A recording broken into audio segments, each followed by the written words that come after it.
So today we are going to explain escape room part 2। So movie के starting में हमें part 1 के कुछ सीन्स दिखाए जाते हैं। पार्ट 1 की एंड पे जोई ने मिनोस की लोकेशन को ट्रेस कर लिया था एंड बेन को भी उस लोकेशन में जाने के लिए मना लिया था। देन 2003 का सीन दिखाया जाता है जहाँ हम क्लियर एंड उसकी मॉम को देखते हैं। देन उसकी मॉम क्लियर की डैड से मिलती है जिनका नाम हेनरी था, जो कि इन सब एस्केप रूम के पीछे था एंड वो मिनोस का ओनर भी था। He was busy making escape room designs and ऐसा लग रहा था कि क्लियर की मॉम एंड उसके डैड के बीच कुछ गड़बड़ चल रहा है। हेनरी क्लियर की मॉम से 1 आवर आफ्टर बात करना चाहता है, ऐसा बोलता है, एज उसे वो एस्केप रूम की डिजाइन्स कंप्लीट करनी थी। क्लियर की मॉम स्विमिंग करने जाती है एंड दूसरी ओर क्लियर अपने बॉक्स में कुछ चीजें देख रही थी एंड ये चीजें आगे दूसरे एस्केप रूम में भी हमें देखने को मिलेंगे। क्लियर की मॉम सोना रूम में जाती है एंड अचानक से डोर लॉक हो जाती है एंड हेनरी उसके साथ गेम्स खेलता है। गेम ये था कि सोना रूम की टेम्परेचर बहुत ज्यादा बढ़ जाने से पहले ही उसे सोना रूम से बाहर निकलना होगा। अब सोना रूम में स्टोन्स में उसे एक मैग्नेट मिलता है। मैग्नेट की मदद से वो डोर को ओपन कर रही थी, बट फाइनली उस सोना रूम में ज्यादा टेम्परेचर बढ़ जाने की वजह से क्लियर की मॉम की मौत हो जाती है। अब स्टोरी प्रेजेंट डे में आती है जहाँ जोई एंड बेन के लिए एरोप्लेन वाले एस्केप गेम की टेस्टिंग की जा रही थी। नेक्स्ट हम जोई एंड बेन को देखते हैं जो न्यूयॉर्क के फ्लाइट के लिए वेट कर रहे थे। बेन थोड़ा हेजिटेट कर रहा था न्यूयॉर्क जाने के लिए। हेनरी अब क्लियर से मिलने आता है एंड तभी हेनरी के पास काम करने वाले एक लड़के जिसका नाम एशलर है उसको दिखाया जाता है, जो कि हेनरी से एक पेन ड्राइव छुपा रहा था। क्लियर रूम्स डिजाइन करने में बिजी थी। हेनरी क्लियर को एक रूम में बंद करके रखता था, उसे कभी बाहर निकलने नहीं देता था। यहाँ क्लियर जोई से सिंपैथाइज थी एज क्लियर एंड जोई दोनों ने ही अपने मॉम को खोया है। अब जोई एंड बेन फ्लाइट बोर्ड करने वाले थे, बट जोई अपने प्रीवियस फ्लाइट एक्सपीरियंस को याद करके वहां से भाग जाती है। नेक्स्ट सीन में बेन एंड जोई न्यूयॉर्क एक कार में जाने वाले थे। जोई बेन से पूछती है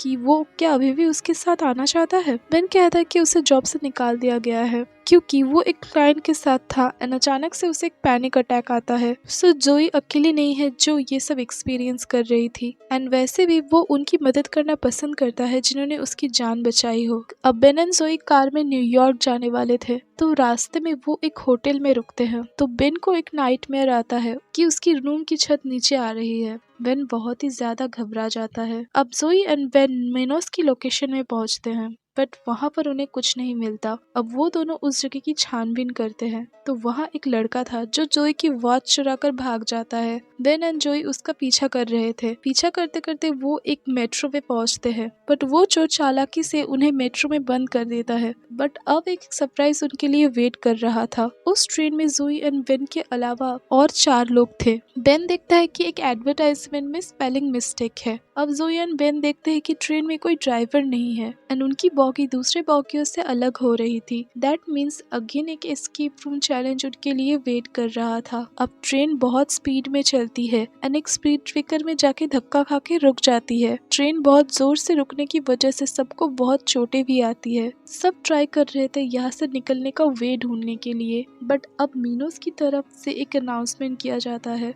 कि अनजान वस्तुओं को देखे तो रिपोर्ट करे। अब सबको पता चल जाता है कि वो अगेन गेम में वापस आ गए हैं। इस ट्रेन में जोई एंड बेन के अलावा दूसरे लोग भी मिनोस की गेम्स को खेल चुके हैं एंड जीते भी हैं। दैट मीन्स अब होने वाला था tournament of the champions. Train में थ्यू नाम का एक लड़का बहुत ही परेशान हो रहा था एंड उसका कान का पर्दा फट गया था प्रीवियस एस्केप रूम गेम्स की वजह से। अब सब मिलके क्लूज ढूंढने का मन बना लेते हैं, बट अचानक से ट्रेन में इलेक्ट्रिक करंट थंडर की तरह गिरने लगती है। अब वहाँ एक लड़के नथैन को बैग मिलता है जिसमें एक हैंडल एंड टॉवल था। अब री नाम की एक लड़की को एक सीक्रेट टनल मिलता है। थियो हैंडल को अपने बेल्ट से फोल्ड करके इंजन रूम का डोर ओपन करता है जहाँ पर एक कॉइन टोकन मशीन था एंड वहाँ 9 नंबर शो कर रहा था। जोई एक छोटा पोस्टर देखती है जिसमें लिखा था सारी नकली एड्स को हटाना होगा।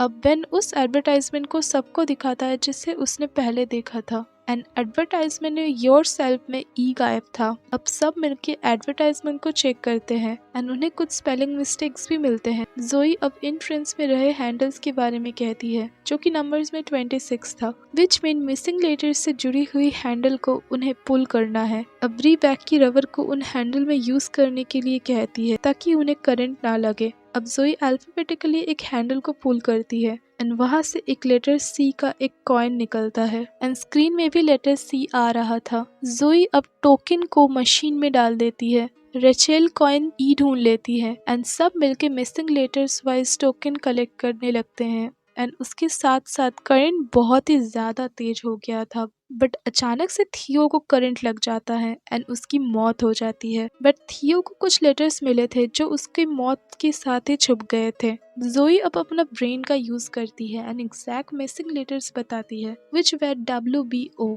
अब वेन सारे टोकन्स मशीन में डालता है एंड फ्लोर में एक टनल ओपन हो जाता है एंड सारे उस टनल से बाहर निकल जाते हैं। अब बाहर आके वो खुद का इंट्रोडक्शन देते हैं। ब्री कहती है कि वो एक ट्रैवल ब्लॉगर है एंड पिछले स्कीप रूम में सभी किसी न किसी टाइप के इन्फ्लुएंसर्स थे। नथान चर्च का फादर है एंड वो जिस गेम में था वहाँ सिर्फ प्रीस्ट थे। अब सब आगे बढ़ते हैं एंड एक बैंक में पहुँचते हैं एंड वहाँ पर एक तिजोरी ओपन होता है एंड शायद वही एग्जिट डोर था। फ्री के फ्लोर के टाइल्स में पैर रखने से अचानक से पूरे रूम में लेजर रेस फैल जाते हैं। अब नथान एंड रेचल फ्री को उस फ्लोर से हटाते हैं। देन लेजर रेस ऑफ हो जाते हैं बट वो तिजोरी का गेट धीरे धीरे बंद हो रहा था। नथान को कुछ कैंडीज मिलते हैं जिसमें कुछ कीज थे तो जोई कहती है शायद वो सब वहाँ पर रखे सेफ्टी डिपॉजिट बॉक्सेस के हो सकते हैं। जोई एंड बेन को एक मैप मिलता है इस बैंक का। ब्री को और एक की मिलती है एंड रेचल एंड ब्री दूसरे सेफ्टी बॉक्सेस को चेक करते हैं। अब नथान को एक ATM मिलता है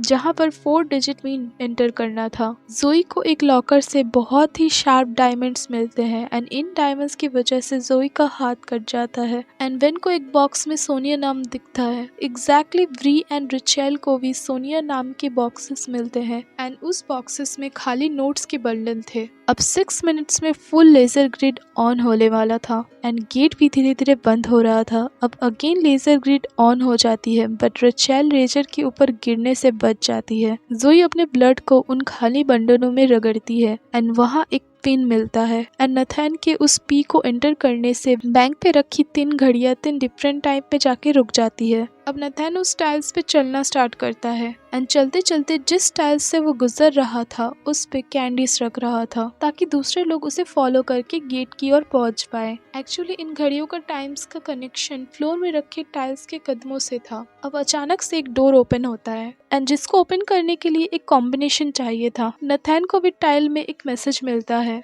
अब फुल लेजर ग्रिड एक्टिवेशन होने में 3 मिनट्स बाकी रह गए थे। अब नथान अपनी मर्जी से बिना क्लू के टाइल्स में चलना स्टार्ट कर देता है एंड सब उसे सावधान करते हैं बट उसके गलत टाइल्स में पैर रखने से लेजर ग्रिड ऑन हो जाता है एंड नथान बेहोश हो जाता है। अब ब्री एंड रिचेल नथान को टाइल्स में से उठाते हैं। अब नथान के मिले क्रूज से ब्री को एक आइडिया आता है एंड ब्री उस लॉकर के नॉब को घुमाती है तो वो नॉब ओपन हो जाता है एंड नॉब में रहे एक बॉक्स से उसे एक ट्रांसपेरेंट ग्राफ मिलता है। अब उस ट्रांसपेरेंट ग्राफ को ब्री जोई की तरफ फेंकती है एंड जोई उसे मैप पे रख के सबको रास्ता बताने लगती है। वेन नथान को उठा लेता है एंड जोई के कहे मुताबिक वो उस रूम से सेफली बाहर आ जाते हैं। अब नथान के ऊपर वेन गुस्सा हो जाता है उसकी बेवकूफी को लेकर। अब सब एक बीच टाइप के सेट में पहुंचते हैं एंड वहाँ ब्री को एक पोलरॉइड कैमरा मिलता है एंड उस कैमरा को यूज करने से उन्हें एक मैसेज मिलता है। सब मिलके क्लूज ढूंढने लगते हैं। ब्लेन को ब्लाइंड लव लिखा हुआ एक बोर्ड मिलता है। बेन एंड रिचेल मिलके एक मेटल डिटेक्टर ढूंढ लेते हैं एंड उस मेटल डिटेक्टर से एक प्लेस में उन्हें एक एंकर मिलता है। अब उन रेतों में दलदल जैसा कुछ क्रिएट हो जाता है। अब रिचेल उसमें फंस जाती है एंड नथान उसे बचाने जाता है। अब रिचेल तो बाहर आ जाती है लेकिन नथान रस्सी टूटने की वजह से दलदल में फंस जाता है एंड उसकी मौत हो जाती है। अब ब्री एंकर को वहाँ पर एक केबिन के डोर के ऊपर लगाती है एंड केबिन ओपन हो जाता है। उन्हें एक फ्रिज मिलता है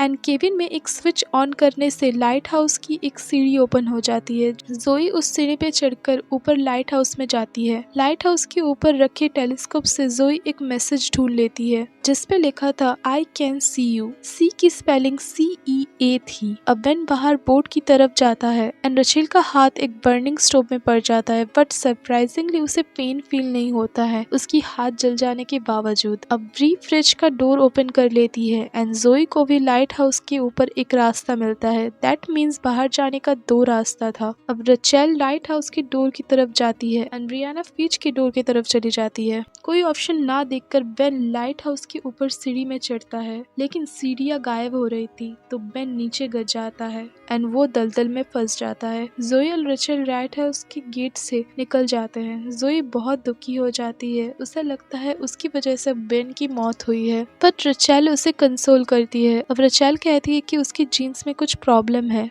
जिस वजह से वो कोई भी चोट का पेन महसूस नहीं कर सकती। अब रचेल एंड जोई को बाहर निकलने का रास्ता मिलता है। उन्हें कुछ समय के लिए लगता है कि वो बाहर निकल चुके हैं, बट एक्चुअली वो अगेन एक एस्केप रूम में फंस गए थे एंड वहाँ पर ब्री भी थी। ब्री कहती है कि यहाँ पर टाइम खत्म होने से एसिड ड्रेन होता है। अब वो एक गेट को ओपन करने के लिए की ढूंढने लगते हैं एंड ब्री को एक की मिलती है एंड उस की से एक शटर ओपन होता है, लेकिन तभी एसिड ड्रेन स्टार्ट हो जाती है। बट लकीली गेट के शटर के सामने खड़े होकर वो उस रेन से बच जाते हैं। अगेन बारिश रुकती है एंड एक टीवी में उन्हें पानी को इकट्ठा करने का न्यूज दिखाया जाता है। टेलीफोन बूथ में रिंग होता है, बट बूथ में ताला लगा हुआ था। अब बारिश को इकट्ठा करने के लिए उन्हें एक कंटेनर मिलता है जिससे एसिड नहीं पिघला सकती थी। एसिड रेन स्टार्ट होती है एंड उस कंटेनर में एसिड कलेक्ट हो जाता है। रचेल उस कंटेनर से एसिड को ताले में डालकर ताले को पिघला देती है एंड जोई कॉल रिसीव करती है, बट रिसीवर उठाने से भी कुछ नहीं होता है। रचेल को बूथ में एक अम्ब्रेला मिलता है। रचेल वो अम्ब्रेला जोई की ओर फेंकती है एंड तभी एसिड रन स्टार्ट हो जाता है। जोई एक क्लू के मुताबिक 3 रिंग के बाद रिसीवर को अगेन उठा के उसे वापस रखने को कहती है एंड ऐसा करने से कैब का डोर ओपन हो जाता है, बट जोई कैब में जाने से कैब का डोर ओपन नहीं होता एंड ब्रियाना रचेल दोनों ही बाहर रह जाते हैं, जिस वजह से टाइमर खत्म होता है एंड एसिड रेन स्टार्ट होता है एंड एसिड की वजह से उनकी मौत हो जाती है। अब हेनरी के टेक्नीशियन रूम में कुछ प्रॉब्लम हो जाता है एंड एंसलर जोई को बचा लेता है। क्लियर के कहने पर जोई को होश आता है एंड वो क्लियर से मिलती है। जोई को समझ आता है कि ये गेम्स के डिजाइन क्लियर नहीं बनाए हैं एंड सोनिया क्लियर की माँ थी। क्लियर कहती कि उसने बेन को बचा लिया है। जोई उस पर ट्रस्ट नहीं कर पा रही थी, बट हेनरी के आदमी बेन को ढूंढ लेते हैं एंड उसे अगेन एक एस्केप रूम में डाल देते हैं। बेन को वही एस्केप रूम में डाला जाता है जिस एस्केप रूम में सोनिया की मौत हुई थी। क्लियर कहती है कि बेन के एस्केप रूम का एक्सेस पैनल उसके डैड के रूम में है, सो जोई अगर उसे बाहर निकाल पाएगी तो वो बेन को बचा सकती है। अब जोई अपना दिमाग चलाती है क्लियर को रूम से बाहर निकालने के लिए। अब जोई की मदद से क्लियर रूम से बाहर भी निकल जाती है एंड हेनरी वहां पहुंच गया था गन लेकर। एंसलर हेनरी को शूट कर देता है एंड क्लियर अब हेनरी को उस रूम में बंद कर देती है एंड अपने डैड के रूम की ओर भागती है बेन को बचाने के लिए। हेनरी के रूम में एस्केप रूम पार्ट 1 के सारे डिजाइन्स पड़े हुए थे। अब क्लियर फाइनली कामयाब हो जाती है बेन को बचाने में। क्लियर सेफली जोई को अपने घर के बाहर छोड़ देती है एंड फाइनली सब खत्म होता है। हेनरी के लोग पकड़े जाते हैं एंड साथ में वो एस्केप रूम्स के एविडेंस पुलिस को मिलते हैं। बेन ठीक था एंड उसे हॉस्पिटल ले जाया जा रहा था। बेन कहता है कि उसे जब रेत की दलदल से बचाया गया था तो किसी ने जोई की चोरी हो गई घड़ी वापस कर दी थी उसे। बेन उसे जोई को दे देता है। अब दूसरी ओर ये पता चलता है कि क्लियर को बचपन से ही चोरी करने की आदत थी एंड उसकी ये आदत उसकी मम सोनिया ठीक करना चाहती थी। क्लियर थोड़ी अलग टाइप की चाइल्ड थी, इसलिए सोनिया उसे लेकर परेशान रहती थी एंड उसे बाहर ले जाना चाहती थी उसकी इस आदत को ठीक करने के लिए। एंड ये भी पता चलता है कि क्लियर ने ही अपने मॉम को मारा था एंड इसलिए शायद हेनरी उसे बंद करके रखता था क्योंकि क्लियर बहुत ही डेंजरस माइंडेड पर्सन थी